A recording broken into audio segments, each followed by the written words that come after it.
Once upon a time, in a cozy little town called Threadville, lived a curious young girl named Ellie. Ellie loved sewing with her grandma, and her favorite thing in the world was her magic jacket, which had colorful buttons from all over the world. One windy morning, Ellie put on her magic jacket and went for a walk. As she skipped down the cobblestone path, pop! Her shiny red heart-shaped button fell off and rolled away. "Oh no!" Ellie cried. "That was my lucky button!" She chased after it as it bounced down the path and disappeared into the woods.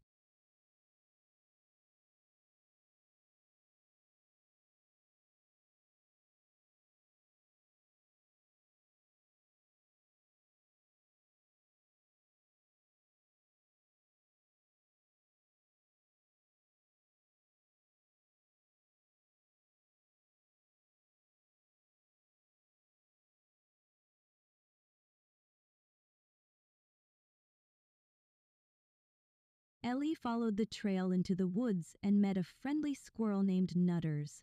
"Have you seen my red heart-shaped button?" Ellie asked. "I saw something shiny roll by," Nutters said. "It went toward the stream."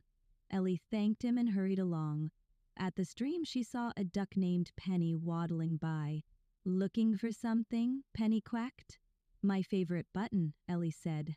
Penny pointed with her beak. It had floated down the stream and landed near Ellie. Rushed to the willow tree. And there it was. Her red heart-shaped button was stuck in a soft patch of moss. She picked it up and held it close. "I found you," she whispered.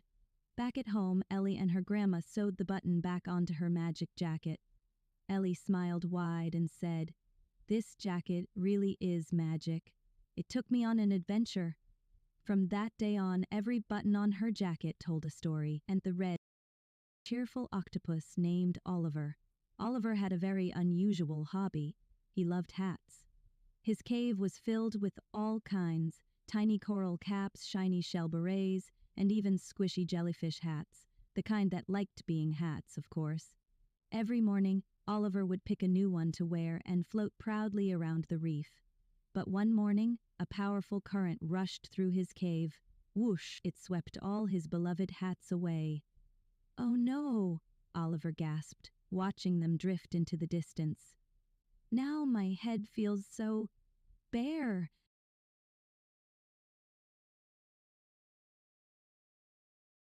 Determined to find a new hat, Oliver set out on a mission. First he tried a big spiral seashell. "Too heavy," he huffed, wobbling around. Next he carefully placed a grumpy crab on his head. "Hey!" the crab snapped. "I'm not a hat." Then Oliver wrapped seaweed into a twisty green crown. "Too itchy," he grumbled, shaking it off. He tried and tried, but nothing felt quite right. Poor Oliver was about to give up. Just then, a little seahorse swam by, wearing the shiniest bubble hat Oliver had ever seen. "Wow," said Oliver. "Where did you get that?" "I made it myself," the seahorse beamed. "Just blow gently and trap the air." Oliver took a deep breath, and out came a wobbly, shimmering bubble. He carefully placed it on his head. It sparkled and bounced with color. He loved it.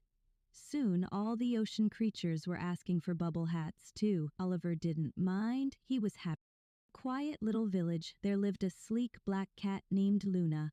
While most cats napped in the sun or curled up by the fire, Luna had a very different habit. She loved to climb onto the rooftops and gaze at the night sky. But Luna didn't just watch the stars. She dreamed of catching one. "Someday," she whispered to the moon, "I'll catch a star all for myself." Each night she stared up with wide golden eyes, waiting for the perfect moment.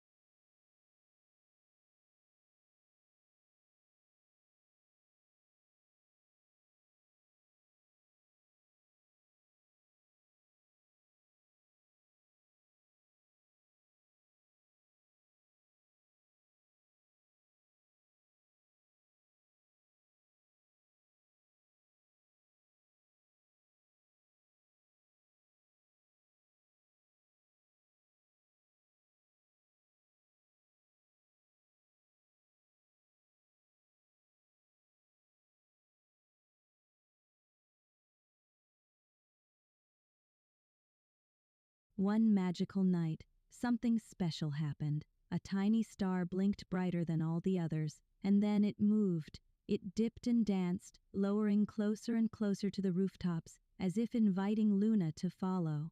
With a flick of her tail and a graceful leap, Luna sprang into action. She dashed across rooftops, over chimneys, and up a tree, chasing the sparkling light. The star led her to the tallest hill in the village, a place where the wind howled gently and fireflies lit up the grass. There the star hovered, just out of reach. Luna crouched, ready to pounce.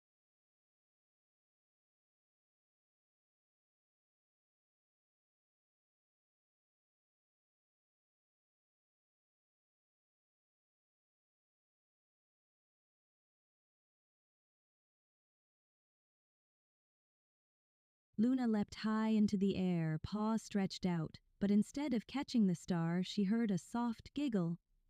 "You're funny, little cat," the star chimed, glowing warmly. "But you don't need to catch a star to shine. You shine just by being you."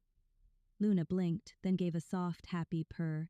She sat beside the glowing star, and together they watched the world sleeping below. From that night on, Luna didn't chase stars anymore.